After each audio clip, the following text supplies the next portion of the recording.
बीच IMF ने पाकिस्तान से दो टूक कह दिया कि वो गरीबों पर नहीं बल्कि रईसों पर टैक्स लगाए, क्योंकि आईएमएफ चाहता है कि पाकिस्तान में गरीब लोगों की हालत सुधरे। आईएमएफ ने इससे पहले भी पाकिस्तान के सामने कई शर्तें रखी थी, लेकिन अब तो वो पाकिस्तान की सरकार को यह भी बता रहा है कि उसे देश कैसे चलाना है, किस पर टैक्स लगाना है और किस पर नहीं। ऐसी नौबत इसलिए आई क्योंकि पाकिस्तान में गरीबों की हालत बद से बदतर हो रही है और रईसों की मौज है, जिसकी सबसे बड़ी वजह है पाकिस्तान सरकार की नीतियां, जिसने गरीब लोगों की जिंदगी नर्क बना दी है। क्योंकि कंगाली के दौर में भी पाकिस्तान में पैसे वालों को कुछ खास दिक्कत नहीं हो रही और वो आराम से जिंदगी गुजार रहे हैं, जबकि गरीब लोगों के लिए दो वक्त की रोटी तक महंगी है। यही वजह रही कि आईएमएफ पाकिस्तान को कर्ज देने में आनाकानी कर रहा है, जिसके बारे में आईएमएफ चीफ ने एक इंटरव्यू में बात की और पाकिस्तान को दो नसीहतें दी।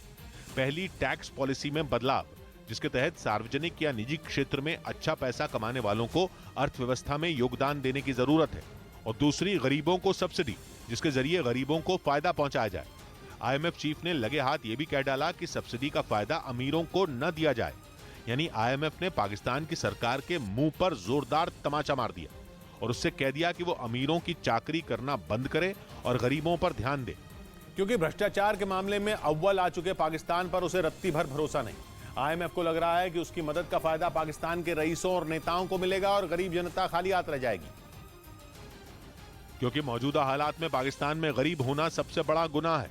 यही वजह है कि आईएमएफ पाकिस्तान के सामने शर्तों पर शर्तें रखे जा रहा है, जिनमें ताजा शर्त यह है कि आईएमएफ से मिले पैसों से वो अपना पुराना कर्ज न चुकाए, जिसके लिए उसने चीन और सऊदी अरब से बात भी की, खासकर चीन से, क्योंकि पाकिस्तान पर $100 बिलियन यानी भारतीय रुपयों में 8,20,000 करोड़ रुपए कर्ज है, जिसमें 30% चीन का है और चीन लगातार पाकिस्तान से अपना कर्ज वापस मांग रहा है, जिससे आईएमएफ पाकिस्तान की मदद करने से हिचकिचा रहा है।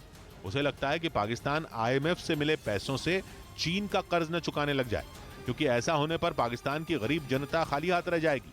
इधर दिल्ली जल बोर्ड के जॉइंट डायरेक्टर नरेश शर्मा को दिल्ली की एंटी करप्शन ब्रांच ने गिरफ्तार कर लिया। उन पर करोड़ों रुपयों की हेराफेरी करने का आरोप लगा और इसीलिए एसीबी ने उन पर कार्रवाई की। दिल्ली जल बोर्ड के जॉइंट डायरेक्टर नरेश शर्मा पर 20 करोड़ रुपए की हेराफेरी करने का आरोप लगा।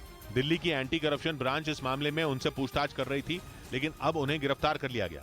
उधर दिल्ली के रोहिणी में एक लड़की को जिंदा जलाने के आरोप में पुलिस ने उसके लिव इन पार्टनर को गिरफ्तार कर लिया। पुलिस के मुताबिक दोनों के बीच झगड़ा हुआ, जिसके बाद उसने अपनी पार्टनर पर तेल छिड़ककर उसे आग के हवाले कर दिया, जिसमें वो बुरी तरह झुलस गई और इलाज के दौरान उसकी मौत हो गई। बताया गया कि पुलिस को इस घटना की जानकारी सफदरजंग अस्पताल से मिली, जिस पर कार्रवाई करते हुए उन्होंने उस लड़की के लिव इन पार्टनर को पकड़ लिया।